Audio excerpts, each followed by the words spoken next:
Ladies, are you interested about becoming healthier, want to have more energy and really thrive in life? Well, this video is for you. Hi, I'm Dr. Val, integrative sleep medicine physician and women's sleep expert, and I've been practicing medicine for over 11 years now. Now, when it comes to health, we often think about maybe complicated diet, intense workouts, or even the latest trend. But the truth of the matter is health is a lot simpler than what we make of it. And really, it's about focusing on the basics and being consistent with them. That's really the true secret of it all. So today, let's talk about how a few simple things such as getting enough sleep, nourishing your body, moving it regularly, managing stress, and fostering meaningful relationships are the building blocks and pillars of true health. And also, it's not about perfection, it's about being consistent on a regular basis and finding sustainable habits that'll continue on throughout the decades of life that you have left. So let's start with sleep, mainly because I'm a sleep doctor and I can't stress this enough.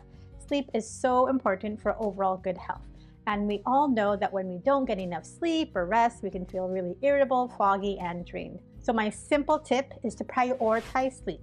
No need to chase after those perfect 8 hours every night. 7 hours is plenty for most of us. And if that seems like too much, just try to get 6 hours. Focus on creating a calm, relaxing bedtime routine and stick to a consistent sleep schedule.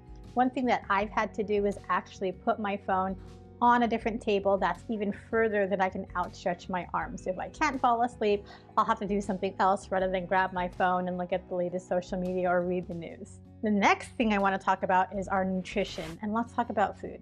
Please know it doesn't have to be complicated. I'm agnostic to a lot of diets, but really it's about finding out foods that are nourishing to your own health. And what that comes down to is really whole foods, things that are rich in minerals and vitamins that really help your body function at its best. One thing to note is that try not to focus on what you can't eat or have a really restrictive diet. Maybe think of what things that you can add to your current diet plan, whether it be adding more vegetables, adding more protein, adding more nuts or seeds to your salads or soups to add that extra fiber in. The next pillar I want to talk about is movement. And so for movement, I'm not saying exercise. Exercise can bring up all these negative connotations, like thinking about physical education class. You don't really need to hit the gym to see all these benefits. Something as simple as walking, stretching, light cardio can have a huge impact on your overall health.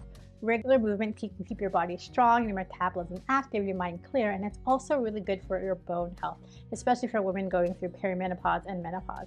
One of my friends who's a menopause expert recommends jump roping. And pretty simple to do. You don't need a lot of fancy equipment, but I always encourage you to find something that you can do, and you can do it on a regular basis, whether it be going on a walk, getting a jump rope, or going to a fitness class with your friends. Now let's talk about stress. Something that we certainly can't eliminate from our lives. It's a normal part of our lives, but the key point to note is how we manage it, and that's what's crucial for your health. Simple practices like deep breathing, meditation, or a few minutes of mindfulness each day can help you reduce your stress and improve your overall well-being. One of my favorite stress relaxing techniques is just to jot down all the things that are going on in my mind. Another practice that I have is just looking at pictures of happy moments with my family, whether it be going on a vacation, and that leads to an overwhelming amount of calm and peace, and maybe even some laughter. Remember, it doesn't have to be complicated. Just take a few moments of each day to check in with yourself and shift your attention from something that's stressful to more relaxing and lighthearted. Lastly, meaningful relationships are so essential to your overall health. Connection with others, whether it be friends and family, even a supportive community such as a church group, can really provide the emotional support, reduce stress, and help with your overall mental well-being. Making time for people is so important. Surround yourself with those who uplift you and support you. Simple, consistent moments of connection are really key for mental health and happiness. I heard this tip online, and it's if you're thinking about someone, whether it be someone that you want to catch up on or just a great time that you've had with that person, send them a text message then and there, or even an email. Let them know that you're thinking about them and that maybe you miss them. It doesn't have to be a long, drawn-out phone call, maybe if you don't have time for that, but just send them a message that, hey, I'm here, I'm thinking about you, and you appreciate and you love them. So I hope these simple exercises and strategies you found helpful to learn more about how to create healthier habits around sleep, nourishment, movement, and strengthening our relationships. Remember, ladies, health isn't a destination, it's a journey. Start small, be consistent, and focus on the simple things. You've got this, and I'm here to support you. Until next time, ladies, sleep well.